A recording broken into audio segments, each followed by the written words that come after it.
guys, and welcome back to the Grant family. I'm Chantel, And I'm Blaine.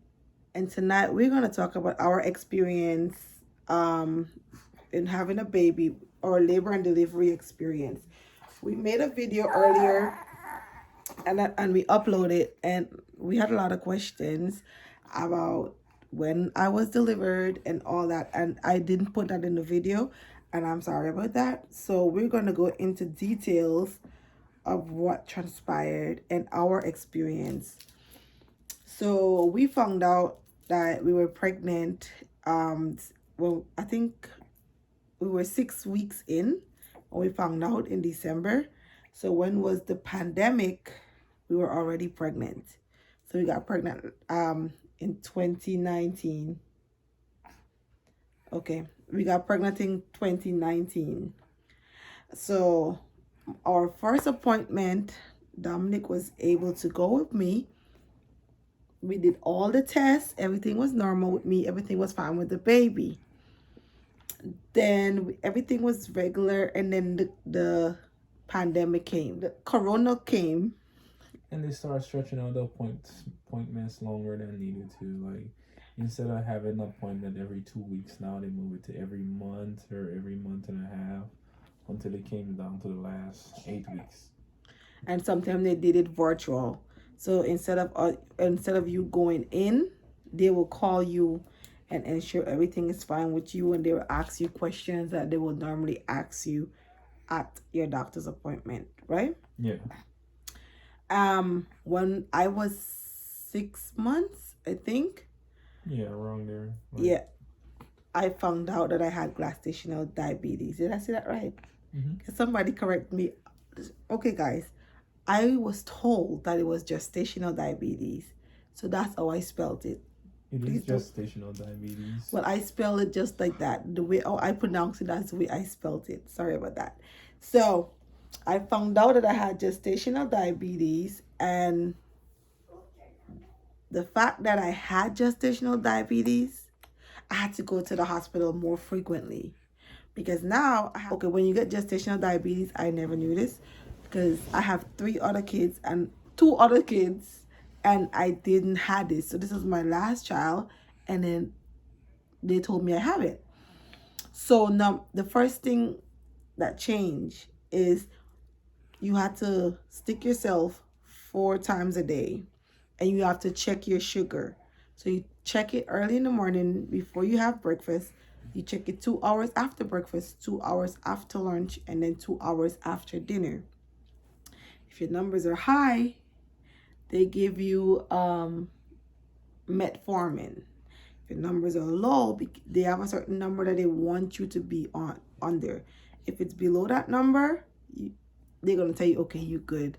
Just keep doing what you're doing. But for me, my number was always high. So my doctor was scared. So she had me coming in 3 times a week.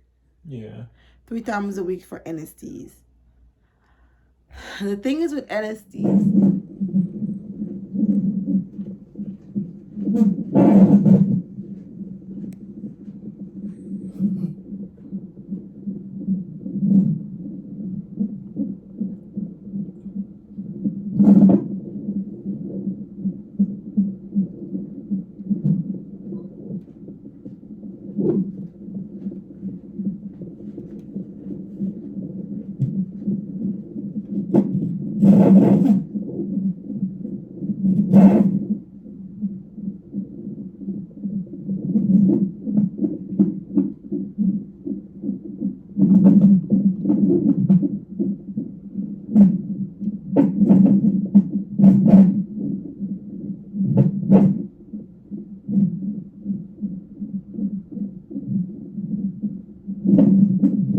and they just sit, you just sit there and they monitor the baby, and you just sit in a silent room. But Dominic always come with me, but he have to stay in the car because of corona. I hated that so much because it was boring. It felt like a very long drawn out process. So the NST was drawn out, in my opinion. The metformin to me, the worst part of having gestational diabetes or gestational diabetes is the metformin and your eating habits, because you are already craving a lot of things and you can't eat what you're craving. And if you do eat what you're craving, you can't eat a large amount. So I'm accustomed to eating a lot of rice, because I don't know if it's a Caribbean thing or what, but I'm accustomed to eating a lot of rice. And when my doctor put me on a diet, because number one, she didn't want me to gain too much weight, and number two, my sugar was way above what she wanted it to be. So now she's scared. So I couldn't drink no juice, right? Mm-hmm. At all. I could, when I'm eating fruits, I could only eat like a piece or a half. If I eat half of an apple, that's it for the day. When it comes to bread, I can only eat one slice. They break it down to one slice. I could have ate more than 2 pieces of chicken. I think chicken was the only thing that I was allowed to eat more of. Everything else I had to cut down. With the rice, I had to eat 1 spoon of rice. 1 spoon of rice. I was hungry, y'all. Chips, I had to, the little bags of chips, Doritos and potato chips, I had to eat sometimes 6 out of it or sometimes 5 in every serving. And that's once a day. That's how my doctor had me. Yeah. It was I think it was exhausting to me. It was. Because certain doctors want you to be at certain level of their comfort. And we usually go to a specialist in Topeka every month or 2 months to check on a baby, because they're like the tier 1 for giving birth in Kansas. They have better, what's that? They have better equipment, because it's like to do ultrasounds and stuff. They can tell the baby. They can tell a lot way ahead of time than a normal hospital.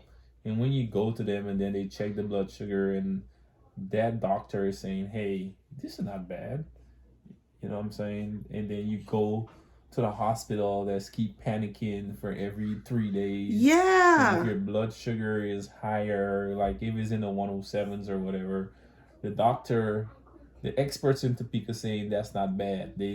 That's fine. The baby is on a good growth path or whatever.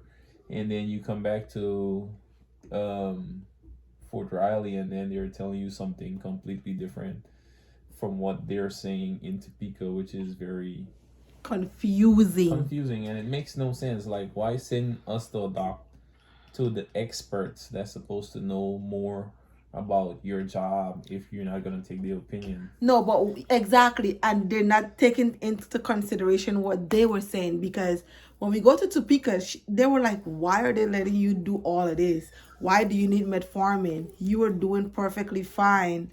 You know, yeah. So every time I go to Topeka, yeah, to me, I was feeling relief. Like, yeah, everything is good. The baby is fine. Then when I go back to Fort Riley, what was it? They always be panicking like, hey, your blood sugar is 97 for the past 2 days. So guess what? You're gonna have to come in on Thursday and Friday, even though you're coming in on Monday, Wednesday, and Thursdays. Yeah, and then you gotta come to. Like, makes no sense. You gotta have 2 separate appointments on Friday, even though I'm already scheduled for Friday. Oh, you have to come in Friday, and you have to wait a little longer. And sometimes they put me on a monitor for like a whole hour, or sometimes an hour and a half, and then it's like it was annoying. It was, but lucky thing it was like the last couple months of our pregnancy. 8 weeks, last 2 months, so it was not a long period that you had to deal with. And the thing is, when I go because they will be like, okay, we need to send you to Topeka to check this and check that. And then when you go to Topeka, they tell you, okay, you're fine. The baby is healthy. Yeah, they have their own doctor. Yeah, you're healthy, because the doctor normally come and sit with you and talk with you and tell them what they. Yeah. And then they will be like, You are fine. The baby's fine. The baby's healthy. How are you feeling? And I'll be like, I am hungry. I am tired and I'm sick. And they will be like, so why you can't eat? Because they put me on a diet. And not just any diet, a serious diet. And not only did they put me on a diet, I had to drink how many gallons of water every day? 2 gallons. 2 gallons of water every day.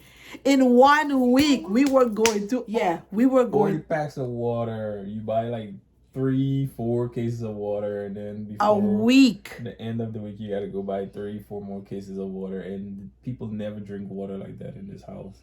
We drink water, but not like crazy. Like 4 guaranteed cases. 12 bottles a day, 13, 15 bottles a day of water. Wow. Yeah, because sometimes and listen to the crazy part. Even though I'm drinking all that water, every single time I go, my doctor's like, Chantel, your sugar is so high. You need to drink more water. I'm like, Yeah. And then you go to Topeka and they say, oh, this is normal. Okay. right. So it was very confusing. You hungry? Go eat some food and rice and whatever is part of your diet. Because if rice is a part of our natural diet every day, like, you're not going to feel satisfied until you eat rice with something. Or, you know what I'm saying? You're going to wake up like your food is going to only last you like 2 hours the most. Unless you eat what is a part of your diet for the past couple years. But then you remember I'm pregnant with crazy cravings and you can't eat what you're craving. I was craving, like, my mom, she was there. My mom had to literally come and stay with us for a little while to help because of how I was sick. My mom was trying to give me porridge and not put a lot of sugar in it. When I drink that porridge and I taste my sugar 2 hours later, even though I'm drinking like 6 bottles in between, 6 bottles of water in between, you know, those are the six ounce bottle, right? Mm-hmm. 6 ounce bottles, 6 bottles, sometimes 7 bottles in between, my sugar will go up to 125. Sometimes it go up to 150. Sometimes it go up to 145. I don't know what I was doing wrong. Even with the metformin, in the mornings before my diet, before I eat anything, they will say they want my sugar to be at 62 in the morning. The lowest it ever been is 72. I don't know why, but that was a very, very scary and dramatic experience. I don't wish it on nobody. The metformin used to get me so sick. Yeah, and then even to the doctors in Topeka changed the recommendation by saying To the dose. take it at night when you're about to sleep, and that should be the only time in the day or night you take it. They wanted me to take the 1,000 grams, right? And you're supposed to take 500 and when I go to Topeka, they tell me take 500. half, and take it just before you go to bed, so it's not gonna affect you as much. And not only that, it's gonna help you. They told me in Fort Riley, they told me to take it after I eat. Take it 2 hours after eating. In Topeka, they said take it right when you eating, like you have your dinner, you take it right there. So you have to take it with food. One person told me take it after 2 hours. After 2 hours of eating, then you take it. Next person tell me to take it with food. Who do you listen to? The one who songs better, because Topeka was on my side. I feel like Topeka was on my side. And Fort Riley was just working on my nerve.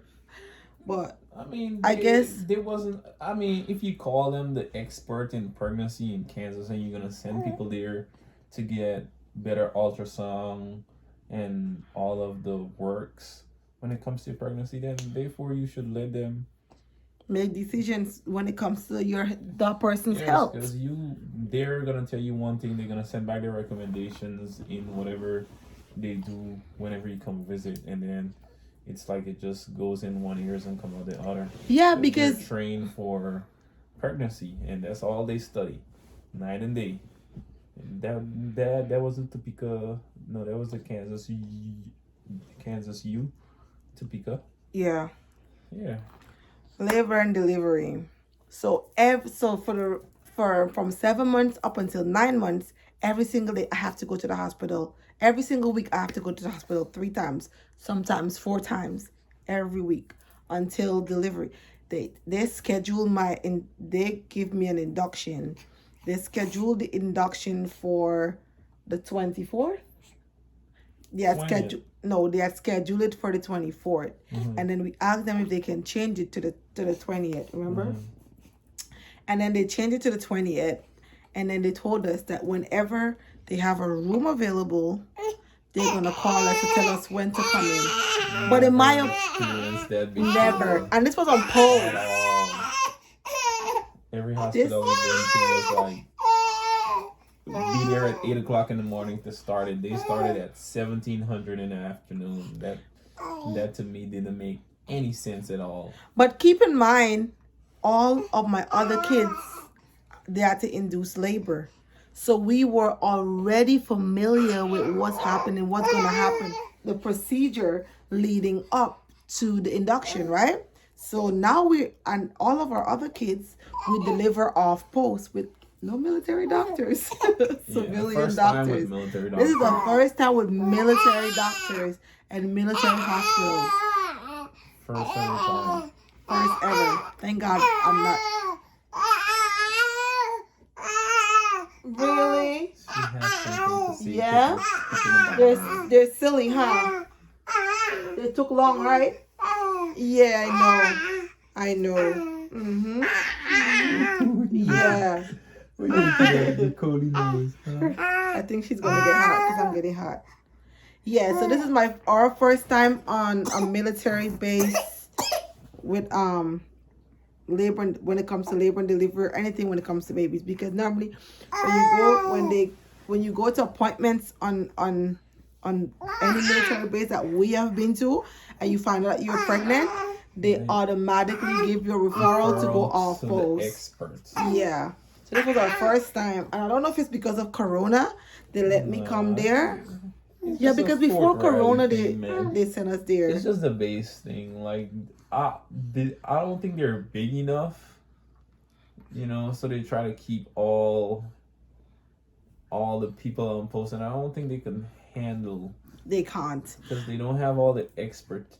They don't have a lot of. Some of the experts, but they don't have what they need to handle the influx of people, especially pregnant women. Exactly, because when we got there, do you remember? So when we got there, first we wanted to have a tour of the room, because now I was told that you can do that. You can go and see the room that you're gonna deliver and everything before. But because of Corona, they couldn't do that, which I understand, right? You understand? Because there are other little babies there that's already been born and other mothers there, whatever. So I understand that part. But what I couldn't understand was they were like, okay, they can't give us a time because there's no rooms. They need to have space. When we got there were so many space. There were so many. There was a lot of space, but I think that there was so many rooms. They had the doctors. The amount of patients, because there were so many. While we were walking through going to our room, there were so many open doors with shutters pulled, and they were just empty rooms. I'm like, why did it take so? And guess what? They told me come in on the 20th and they're gonna call. Well, in the previous video you guys see, we had to do the Corona test. Well, I had to do the Corona test, which is understandable as well. So when we got there we had to call. Remember? Yeah, call. We had to call them like around 3 o'clock, because I see they weren't calling me. So we called them and they were like, okay, we have a room available. You can come in at 5. Come in at 5, and then we went in. When we got there, the nurses were very nice. They are. Everything was very nice. The doctors that visited me, they were nice. They informed you on everything that they were doing. They wiped down, they sanitized, they check on you to ensure you were fine. They treated my husband with like he was like a patient. They treated him good too. A patient. Yeah. They treated him good too. And guys, the reason why I was laughing right through is because Dominic was holding my hand right through the pregnancy, and he was helping me to get over it, like not think about it. So he kept me laughing all the time, like telling me funny jokes to not let me think about the process because I was scared. Like I said earlier, the doctor scared me. And the worst part was we got there at 5. My water did not break until the next day. They broke my water. Even though it's an induction, they broke my water until the next day, the 21st. And then try to give me different things to bring on labor. And then I got the baby at 12 midday on the 21st, right? 12:32. 12:32 on the 21st, right? So now the baby came. Everything was fine. We were so happy. The next day, they said we're going to be discharged. We're going to go home. And they said they have to do one test on my daughter. Right. They did the test, and then a doctor came in. To be honest, you tell them what the doctor said. I don't. The doctor was overeducated and gave too much information to a woman that just had her child, that make tears run out of her eyes Tears? for no reason. I bawl like she came in. Every day their immune systems are building up. So what she didn't explain is that yes, it is at this level today, but tomorrow it's gonna be way better. What did she say? That, and the day after that, and the day after that. Oh! What did she say? Your baby is we run a test on your baby, and when the results came back never negative, and it's like if we don't treat her right away, it's like her brain, she's not going to be able to function like a normal child, and then we will have to keep her in the hospital for a longer time, and then they're going to have to run other tests and what's not. And I'm like, we did all the necessary tests, all the necessary tests you can think about before my baby was born. Everything was perfectly fine, healthy. Now she's gonna tell me, oh, your baby will have some form of, what did she say, belly Reuben? Mm-hmm. And I never heard that word before in my life. Belly Reuben or whatever she said. And then she was like, because after she said that, I started to get blank. Like, she was like, your baby brain is not the blood is too much in her head, and it's going to take over her brain, and it can give her heart failure and something with the head, and she's not going to be functioning right. When she said that, I started to cry. I bawled my eyes out. I wanted to just choke this lady until she stopped talking. Like, literally. My husband came and he held me. He was like, it's going to be all right. Don't cry. I'm like, no, it's not. It's not going to be. Now I can laugh because my baby's healthy. It's like, it's not going to be all right. I was so mad. Then I'm thinking about the fact that I had gestational diabetes, and I thought that was the reason that contributed to it. And I was so mad at myself. I was so disappointed, and a whole lot of crazy thing was going through my head. And finally another doctor came in, and when that doctor leave, I was so glad when she leave. I hold my baby so tight, and then she was like, oh, you guys are not going to go home now. We're going to have to keep her under observation, and we have to do this and we have to do that. And the other doctor came in. She was like, I see you're very upset and work up. Don't be upset at work up. Some people are so over educated that they just push things too far. I think that's what happened. What happened is every 95% of the babies that are born, they're born with jaundice. I know what jaundice is. I heard about jaundice. My nephew was born with jaundice, and he was fine after. A lot of people that I knew, they just put them in the morning sunlight, and then they're fine by the window, and then they're fine. You hold them there, they're fine.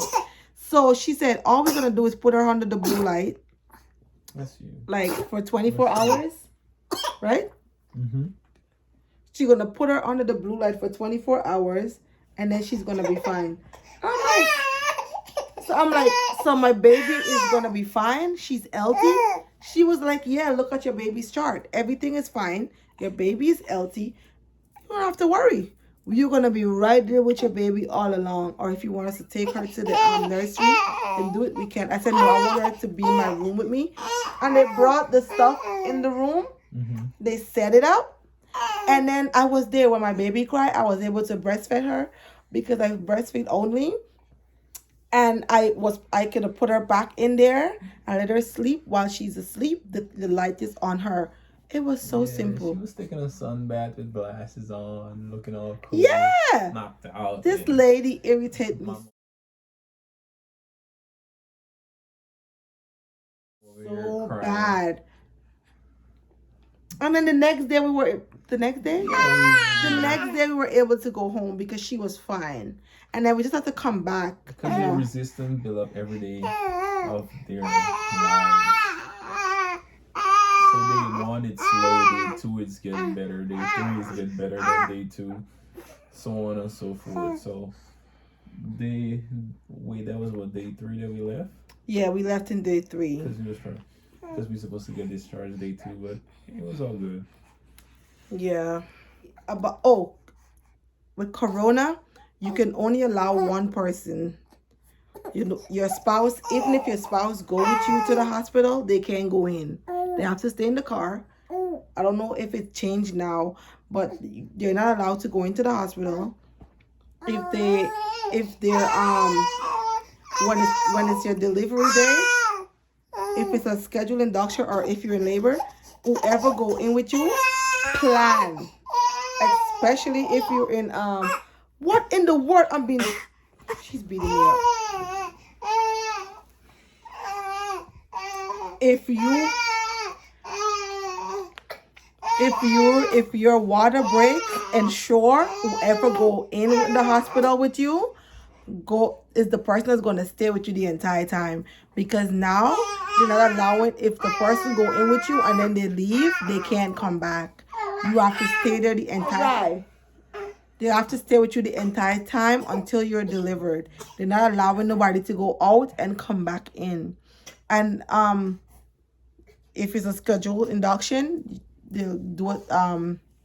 They will do a corona test on you because they're gonna have close contact with you. Mm-hmm. But the other person who is going with you, they're not gonna have that. Our alone have to do it. So, best of luck to everyone that's pregnant and is about to give birth. Congratulations to you, and I pray you have a safe delivery. If you do have gestational diabetes, listen to your body. To me, I would say listen to your body. Listen to your doctors too, because they know what they're saying, but some of them exaggerate, and it scares you, because it scared me. Araya messed my hair up. It scared me to pieces. So listen to your doctor. Moreover, listen to your body. And listen to your daughter. Moreover, listen to your body and listen to what, because sometimes your body knows what it's saying now. Because when you're pregnant, I feel like you have another sense. So best of luck to everyone that's having a baby this year in this crazy pandemic, or had a baby. Congratulations. Hey. She's being rowdy, so we gotta go. Thank you guys for watching. Don't forget to like, subscribe, and share. Say bye. Peace. Say bye. Say peace. Say peace. Say peace. Say peace. Say peace. Say peace. Say peace. Say peace. Say peace. Say